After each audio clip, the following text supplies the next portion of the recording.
Now, the Hunt Palmer Show. A magic beyond anything you could ever imagine. You are now listening to the Hunt Palmer Show. Brought to you by Sagrera Farms on 104.5 ESPN Baton Rouge. Locking down the middle of the day. You really think that's the best idea? Live from the Raising Cane studio. This is Hunt Palmer. It's quite a piece of work.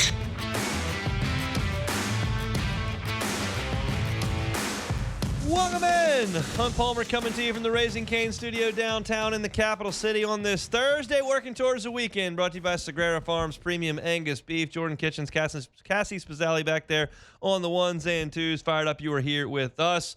We'll talk to Joe Healy, previewing the weekend in SEC baseball coming up in 30 minutes. Cam Jordan not going to reach a deal with the New Orleans Saints prior to free agency opening, so he will hit the market officially, according to reports. Chris Blair, Voice of the Tigers, will be along in an hour and 15 minutes, so plenty to do here on this Thursday. Let's crank it up the way we do every single day with our opening drive. Welcome to the big league. It's time for Hunt's Opening Drive. Presented by Fabry Chevrolet GMC in St. Francisville.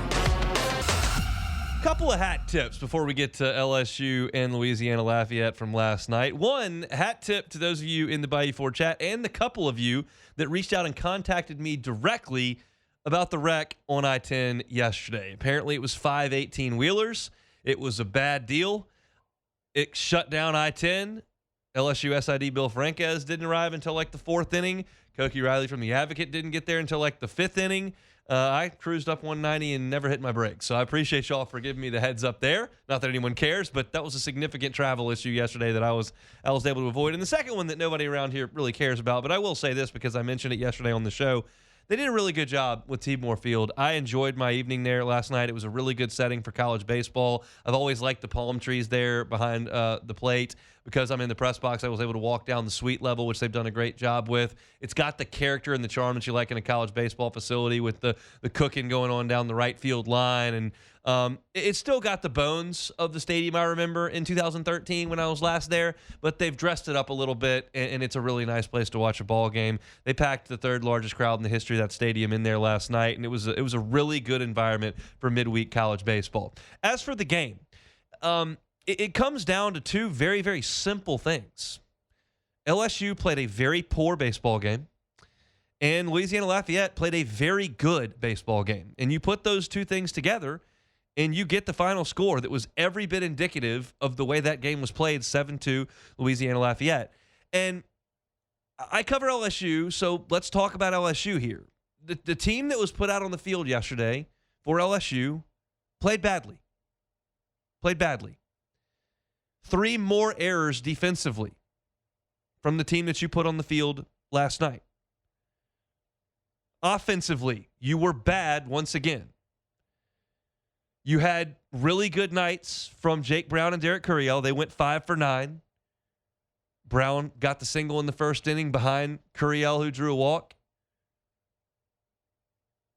You saw Derek Curiel smoke a ball through the right side late. Jake Brown did the same thing. Trent Caraway had a big home run. And I thought Stephen Milam, with nothing to show for it, ripped the ball twice. One for a double play, and then 9th inning hit a line drive the first baseman caught. But you look at this big picture, and in fact, I just zoom out and look at the statistics. Jake Brown, Derek Curiel, 5 for 9. Everybody else, 2 for 23 with 11 strikeouts. That's not good enough. Louisiana Lafayette's got a good pitching staff, but it's the midweek. You need to show up and give me something better than 2 for 23 for the rest of the lineup outside of Jake Brown and Derek Curiel. And it goes a little bit further with the situational offensive statistics.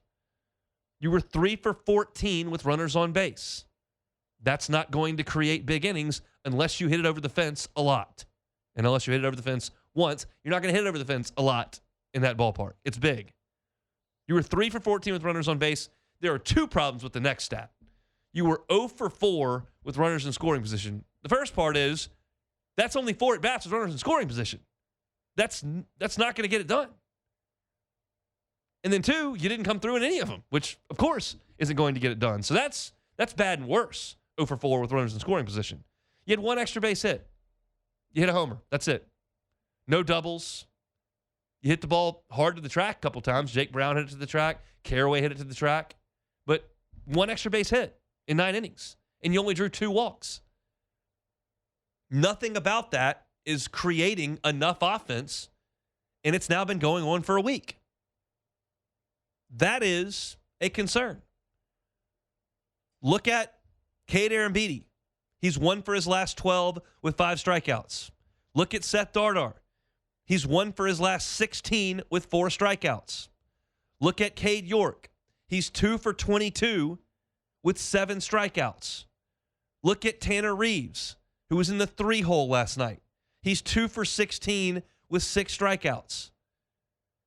The entire lineup is scuffling, and you're not scoring near enough runs. We asked Jay Johnson after the game last night, what's the biggest focus here for you? And he started with, we got to score more runs. And in his eyes, they just need to string some more quality at-bats together. He talked about Carraway hitting the homer, and then Curiel got on base on an infield hit, and then Brown got a single, and you had something cooking with runners on the corners, and then you don't get the run home from third base. You don't come through with more clutch at-bats, and the train stops.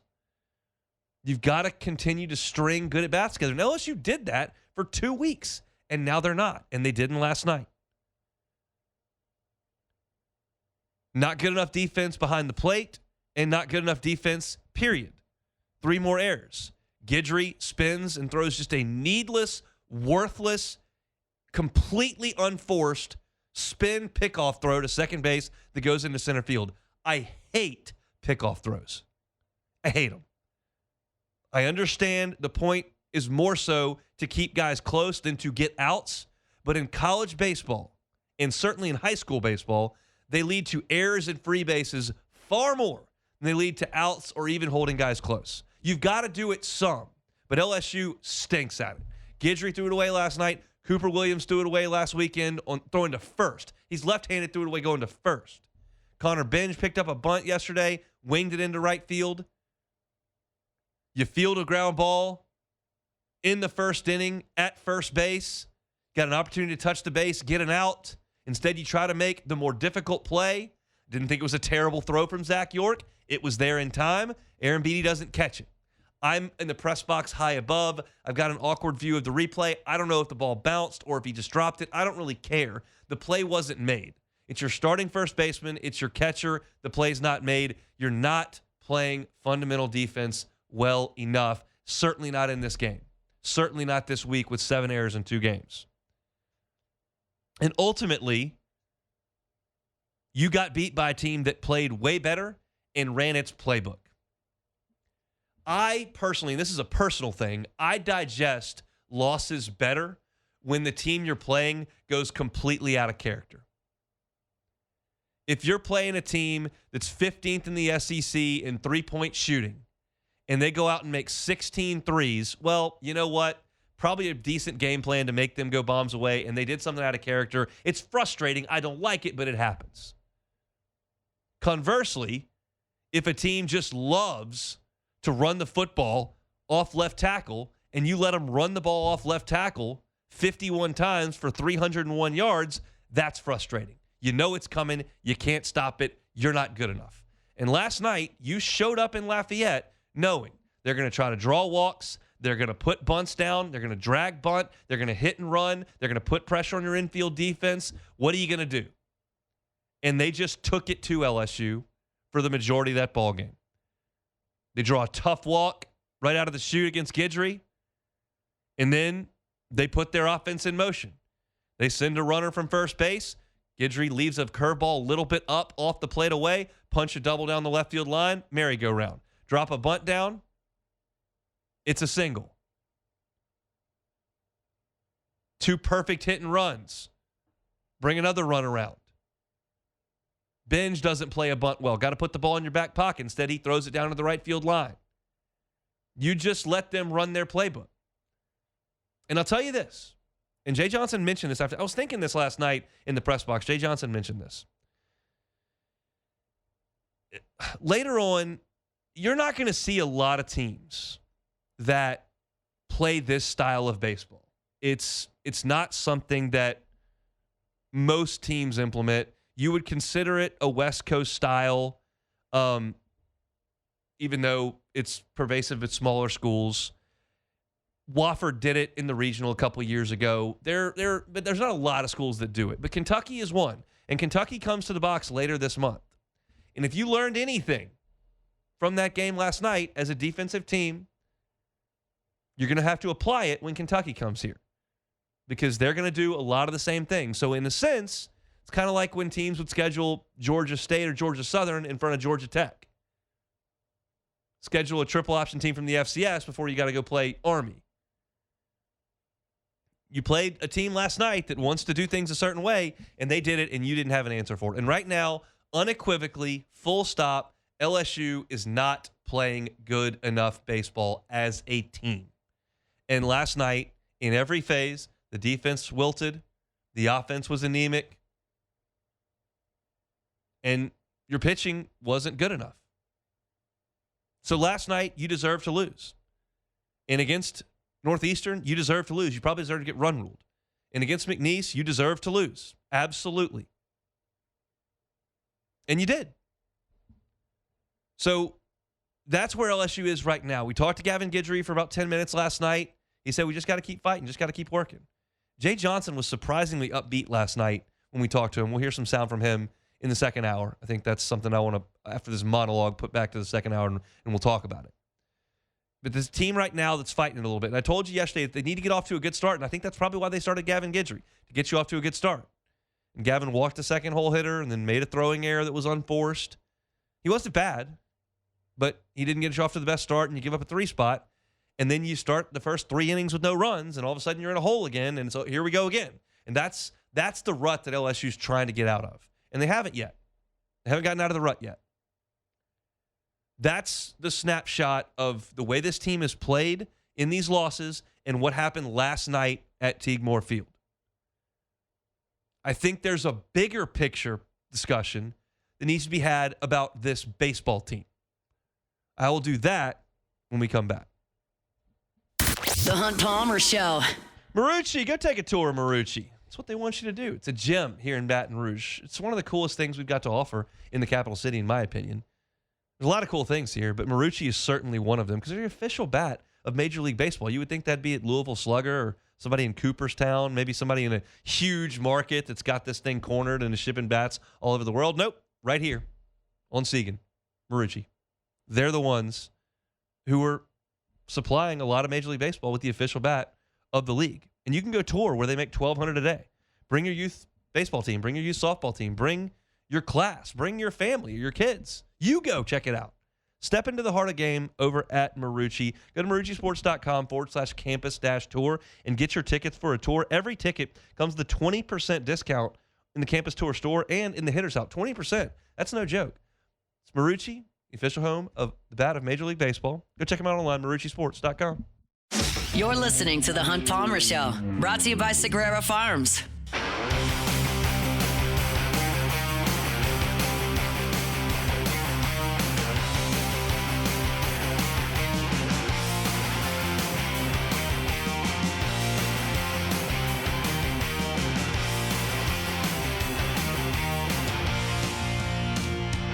Friends at Oxford want to remind you to take care of your heart. Heart disease is the #1 cause of death for men and for women, but it's so often preventable.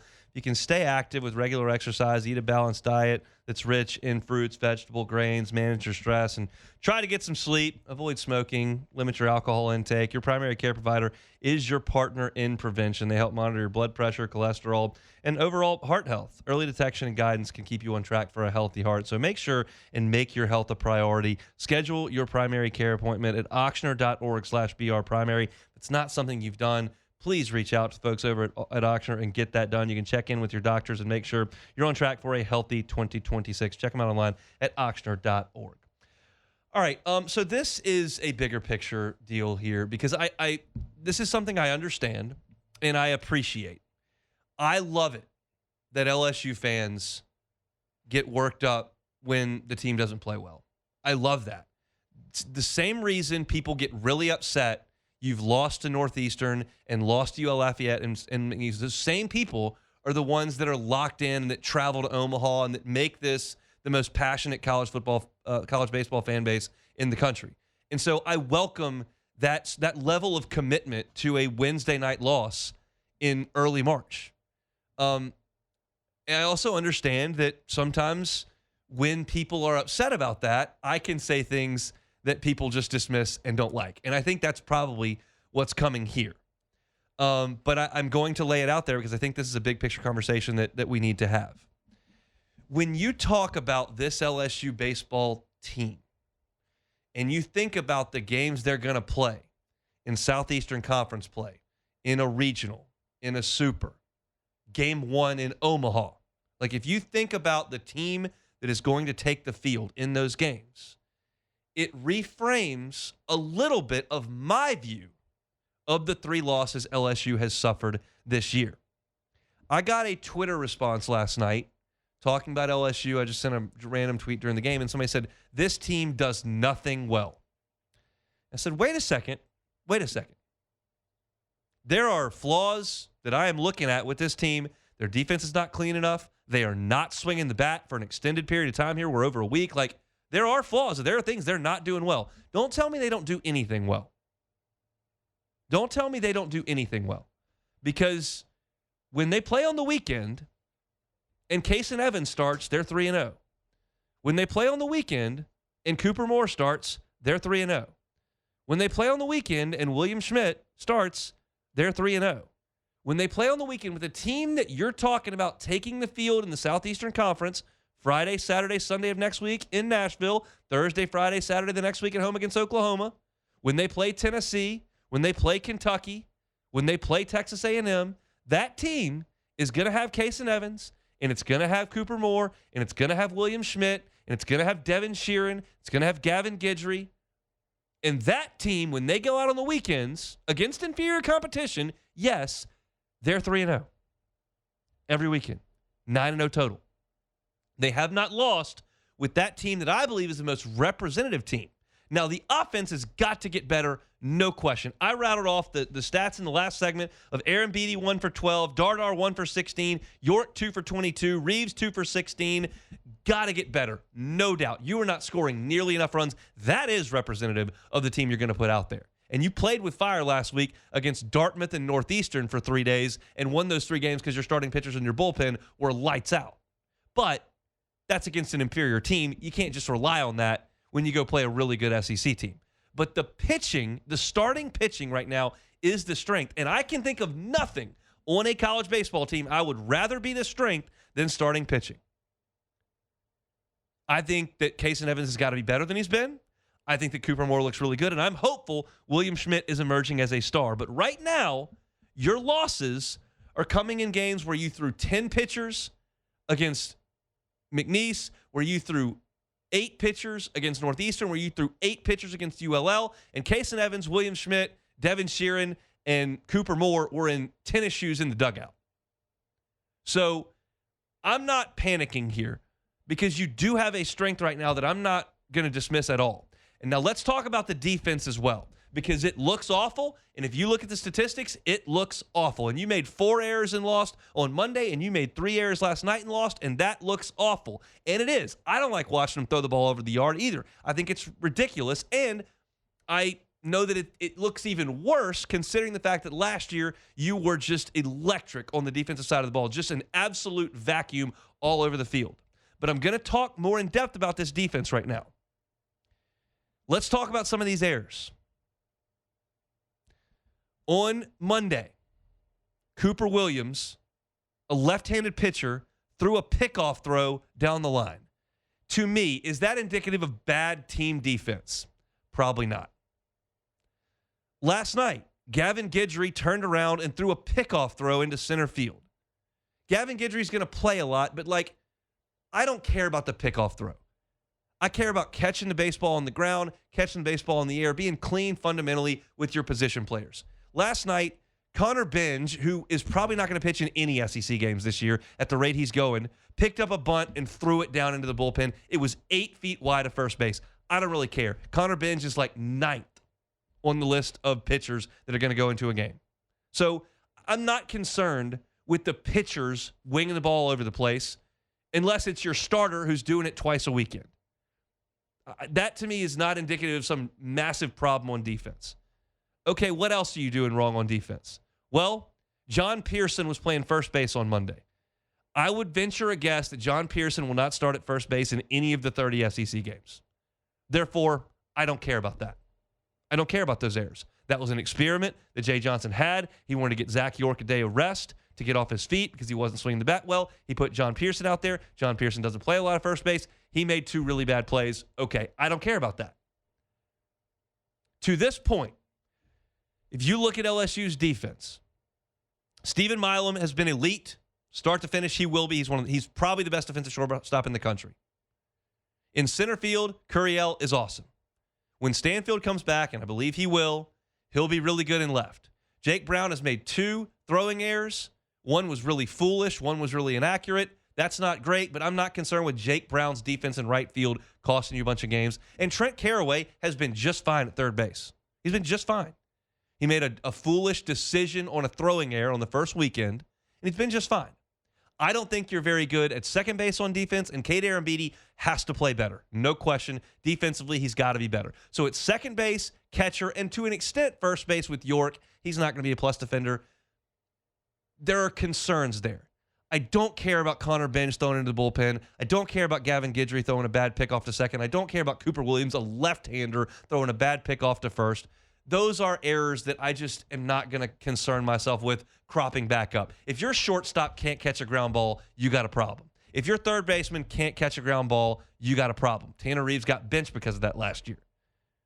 If you got slow outfielders, that's a problem. LSU is going to have some strengths on defense in the outfield and at shortstop. They've got to be steady and solid at the other places. At third, you are. At second, you need to be. At first, you need to be. And at catcher, you've got to get better. Second and catcher are my 2 bugaboos at this point. So the team defense, if you just want to talk about errors, yes, the numbers are too high. But again, like one of your errors on Monday was Jack Ruckert. Jack Ruckert doesn't start. Now, if you want to make the claim that he's supposed to be your late inning second baseman replacement and he needs to make that play, we'll have that discussion, yes. But he doesn't start. So if you're talking about 3 of your errors on Monday of the 4 being Cooper Williams' pickoff throw, John Pearson at first, who's not going to play, and a backup second baseman, sorry, I'm not going to lose my mind over that. The other one was Jake Brown making a throwing error. So, yes, in terms of winning the baseball game last night, your defense stunk. In terms of what this team is defensively, let's take it error by error and talk about it. And I just think that it's probably not as bad as the stat sheet would have you believe. This is not going to be as good a defensive team as LSU was last year. You're not even close at second. You're probably not at first. And right now, you're not at catcher. And in third, you're probably not going to be as good. Although Caraway, I don't want to disparage Caraway because he's done a good job. And I was told in the fall that Caraway really impressed them defensively with the way he handled himself. And he's done that thus far. Made a bad throwing error. You're going to have some errors in college baseball, but you can't do it to the level LSU is. So I would say about this defense, not that they're an atrocious defensive team, not that they'll be a disaster all year, that some of the ancillary pieces here, replacement first baseman, replacement second baseman, relief pitchers, are making misplays that you've got to clean up to win individual baseball games. I would like Aaron Beatty to block some more pitches. I would like him to catch the ball from York yesterday. I need Dardar to not make 2 errors in one game last Friday. I need Jake Brown to stop throwing the ball all over the place. But I think there's a chance that over the course of 30 games of SEC play, you're not that bad on defense. That's just my view of this whole thing. You want to criticize the way they're swinging the bat right now? Absolutely. Not even close to good enough. You want to criticize Maverick Rizzi for the wild pitches he's uncorking? That's concerning, absolutely. You want to suggest the depth on this pitching staff in terms of effectiveness isn't where it needs to be? I'll have that discussion with you right now as well. And they're not playing well in these midweek games. But keep in mind, over the course of this 56-game slog, the most important games you play, you put your best team out on the field. That includes Case and Evans. That includes Cooper Moore. That includes William Schmidt, Devin Sheeran, Gavin Guidry. That includes that group that's not playing when you use 10 pitchers against McNeese. That group is not playing when you use 8 pitchers against Northeastern. I'd like you to be deeper as well. I'll tell you this. When I was putting together my bold predictions for the season, I considered saying they'll go undefeated in the midweek because they played great in midweek last year. And I thought, look at the depth of talent on this midweek pitching staff. I think they're going to have really good arms to go out there. Trust in the depth of this staff. I think they're going to be better on the mound than all these in-state teams that they're playing. And I think they'll be really good in the midweek. They could win all their games. I considered that. That would have been the most ridiculous projection now. At this point, I'm glad I didn't write it down. But I thought it. Turns out your staff is not pitching to the level you thought they would outside of your starters and your main relievers. We'll talk about that in the second hour because Jay Johnson mentioned that he's kind of reached that point and he's used this as an information gathering 3 weeks. And now it's time to get into a routine. That's the point at this point. LSU now is done with the 5-game weeks, the wraparound weekends. You're going to go play Sacramento State Friday, Saturday, Sunday, and then you'll play a midweek game on Tuesday. Then you go to Nashville on Thursday, and you play Friday, Saturday, Sunday. Unfortunately, because for this segment, like the second week is a Thursday, Friday, Saturday against Oklahoma. But after that, you've got 6 straight. 1, 2, 6. Yeah, 6 straight Friday, Saturday, Sundays with 1 midweek game. So you're not taxing your pitching staff. You're not playing more of the games than you usually do. You're going to get into a cadence. And it's time to push off the dot. They need to play well this weekend, get back on track, go to Nashville, and win a couple baseball games. And guess what? When they do, they'll have those 3 weekend starters out there that are throwing the ball pretty damn good. I've got the stats up at LouisianaSports.net right now, but just to highlight it because I forgot to read the stats, those 3 guys are pitching to an ERA under 3. They've got 73 strikeouts and 13 walks and 49 and a third. They've been just fine. And those are the guys that are going to be the backbone of this team. And I can't think of a better backbone to have. You didn't have that backbone last night, and the team played pathetically against a team that played really well. It's not fun to swallow, but Friday, Evans will get the ball, see what you can do.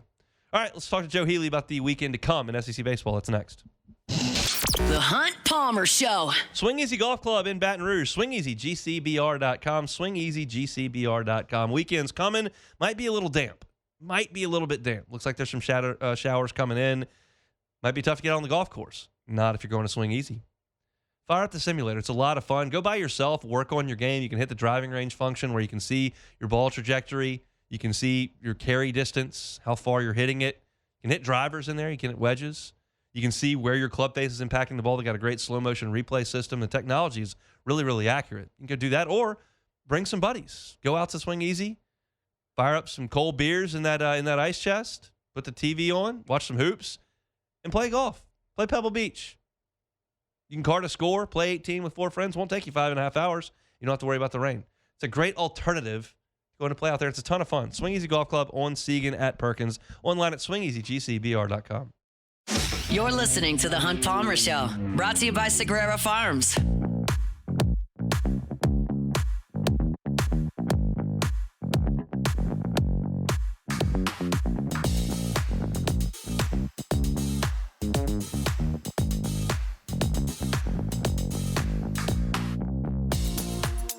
Sagrera Farms Premium Angus Beef brings you our Thursday shows each and every week. Every Thursday, we chat with Joe Healy, D1 Baseball's SEC Extra Team. He and Mark Etheridge with the Highway to Hoover podcast, wherever you find your podcast, as well as YouTube. Joins us on Thursdays, does now on the Jim's Firearms Hotline. Joe, how are you? Doing well, Hunt. We've arrived at that point where I think everybody's about ready to be done with non-conference baseball and get to the real thing, but one more weekend to go. Can I petition to cancel midweek games the rest of the year? I think I'd go with you on that. It's become, look, I don't want to short games like Mississippi State and Southern Miss, which was electric from start to finish, but by and large, the midweeks either cause frustration for SEC teams or just entirely forgettable. LSU just awful in their last 3 midweek games, 0-3. But they'll move on to the weekend where they're 9-0 coming up on Friday. Let's talk about a couple teams in the Southeastern Conference. First one I want to start with is Mississippi State, who you just mentioned. I thought played pretty well from what I saw over the weekend, had that thriller with UCLA, and then another great game with Southern Miss.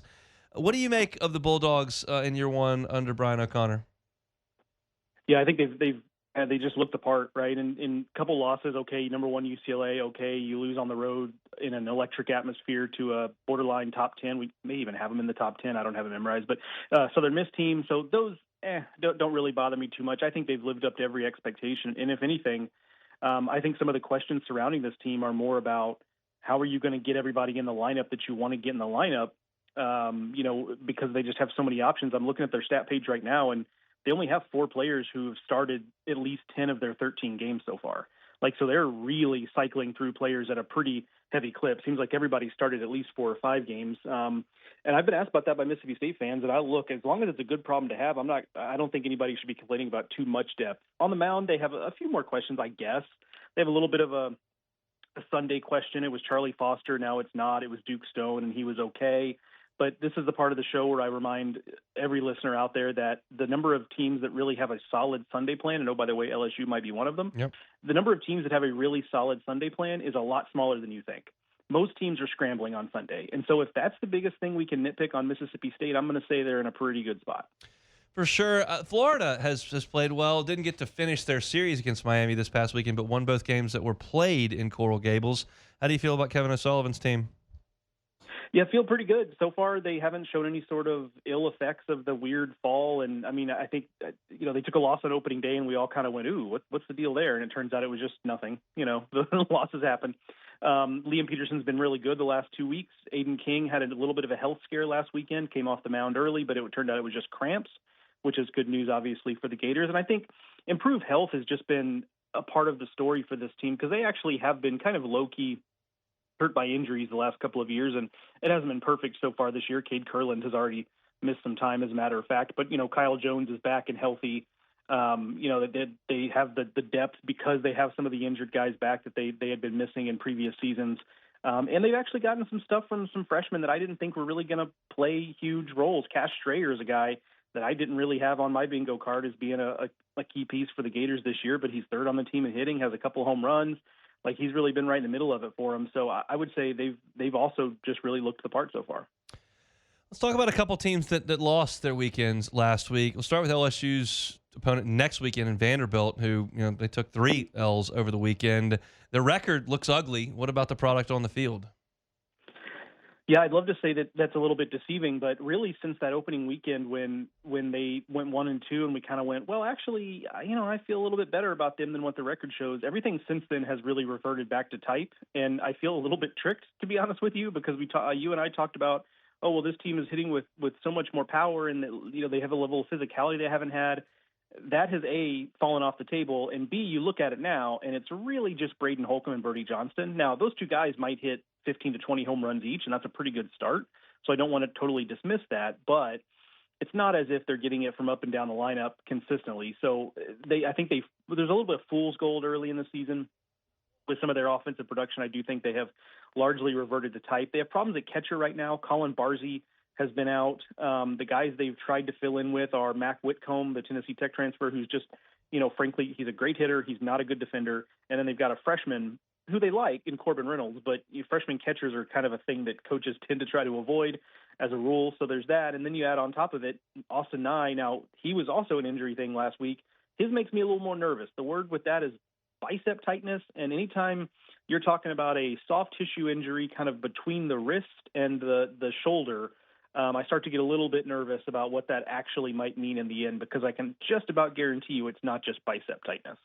Yeah, LSU with the doors next week. Nye's off to an incredible start to the season. It probably surprised me a little bit if he pitched against LSU next weekend. Ole Miss is the other team that did not have as much success as they would have liked last week, losing to Baylor and to Coastal on Sunday. What do you think about the Rebels? Yeah, their big issue is they're not really moving runners, and I'm not a big necessarily a big small ball, put the ball in play kind of guy, but there are limits to this, right? I saw the stats last weekend, and I forget what they are, but they were just atrocious with runners in scoring position over the weekend. And it's a lineup full of guys that, hey, they can, one swing of the bat can really hurt you, right? I mean, Judd Utermark, Tristan Becerra, Colin Reuter, Will Furness, those are all big, strong guys. Austin Foley, they can hit the ball a mile. But the other issue is they're also all guys that have holes in their swing. And when you've got traffic on the bases, you do just kind of sometimes need somebody who's just going to put the ball in play. Sometimes weak contact on the ground is the best thing you can do with a runner on third and less than 2 outs. but there's just too many strikeouts.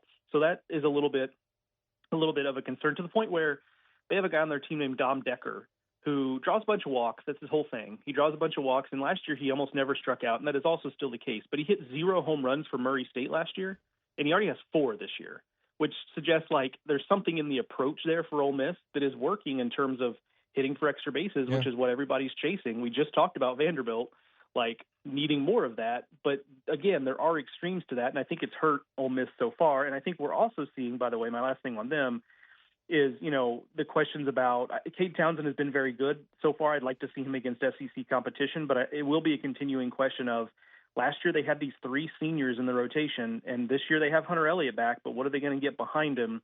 That's something I'm not necessarily saying that's not going to go well. I'm just monitoring it as we get closer to SEC play.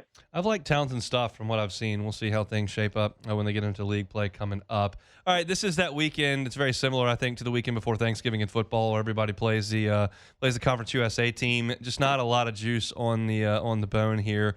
What are you looking for this weekend? I saw y'all had a preview of Wright State and Tennessee up on the site today. Yeah, Wright State's just like, it's one of those things where it's like, you ever get those recommendations on like Netflix or something? It's like, if you like this, try this.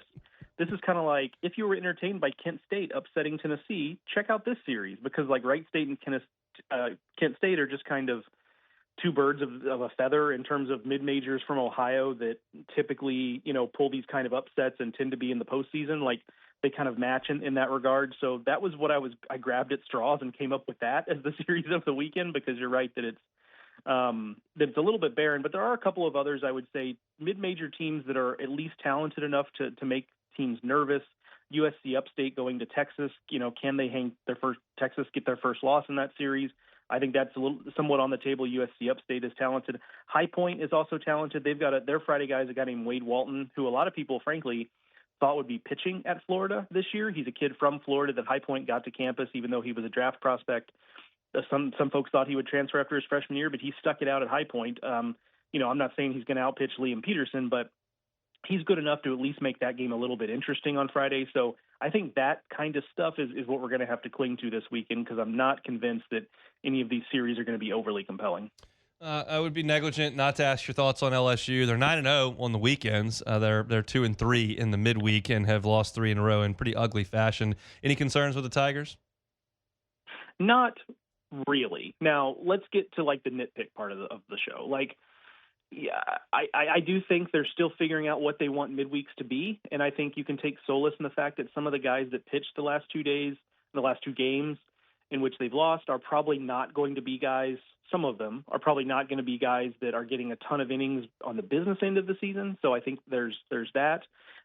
And I would even the defensive piece is probably what concerns me most, the 7 errors in the last 2 games. But then even then I don't know what to do with it, because 3 of the 7 are by pitchers. Yep. And that's not that they don't count, but it's just like, okay, pitchers are always going to be kind of a 50-50 deal on whether they field their position. So I just don't think there's any way to like teach that out of the game necessarily. So I largely say no.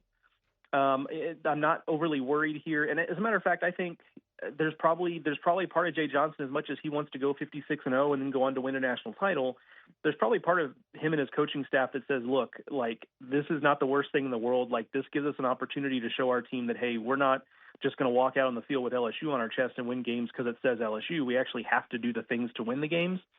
So this might be one of those situations where other SEC teams are having a laugh right now at LSU losing midweek games, and then might actually end up regretting that just because it may have poked the bear a little bit. The fan base is definitely poked a little bit. They're not thrilled with the way things have gone in the last week, but we'll see if they can cleanse that palate this weekend with Sacramento State. Team of D1 Baseball will be all over at Highway to Hoover podcast. He's Joe Healy. He's with us on Thursdays. Thanks, Joe. All right, see you, buddy. Mind you, our Thursday show is brought to you by Sagrera Farms Premium Angus Beef. Text Sean, call Sean, 225-719-1723. It's 225-719-1723. Say, hey, Sean, I want to buy some beef a little different way. I know that the prices have skyrocketed wherever I'm buying my beef. Quality's not very good. I'm not sure how many DNA are in the pound of ground beef that I'm picking up. Not sure about steroids or inappropriate antibiotic use. Like, I'm just not happy with this. Doesn't taste good. Let's do something different. Go to Sagrera Farms, get prime Angus beef, ground beef, ribeyes, fillets, flanks, chuck roasts, picanhas. I'm learning about different cuts of beef that I've never heard of because of my guy Sean Segura, and it's all prime and it's all fantastic, and you can fill your freezer with a ton of it thanks to the folks at Segura Farms. 225-719-1723 is that number. The marbling, the flavor. I made a ribeye 2 weeks ago, a reverse seared it, started in the oven, put it in the cast iron. It was the best steak I've ever made at home. Melissa's wild about the burgers that are fantastic. Go to Segura Farms, fill your freezer with some delicious Angus beef. Segura Farms to bring our Thursday shows each and every week. We come back. An announcement today on report, I guess I should say, on the future of Cam Jordan. We'll talk about it next. The Hunt Palmer Show. Fabry Chevrolet GMC, FabryChevrolet.com, FabryChevrolet.com. I was telling y'all February, get in there before these deals on trucks are gone. Get in there in February. Well, now you're looking at me going, well, it's March. So what now? Good news. Same deals as February. You're looking for a truck. Get that Chevy Silverado up to $11,000 off MSRP or 1.9% APR financing. If you're looking for a GMC Sierra, up to $13,000 off MSRP. Looking at 0.0 APR financing on that as well. If you're looking for a truck, head up Highway 61 in St. Francisville. Make that short drive for an awesome, awesome deal with great people at Fabry Chevrolet GMC. The entire inventory is online at FabryChevrolet.com, FabryChevrolet.com. You're listening to The Hunt Palmer Show, brought to you by Segura Farms.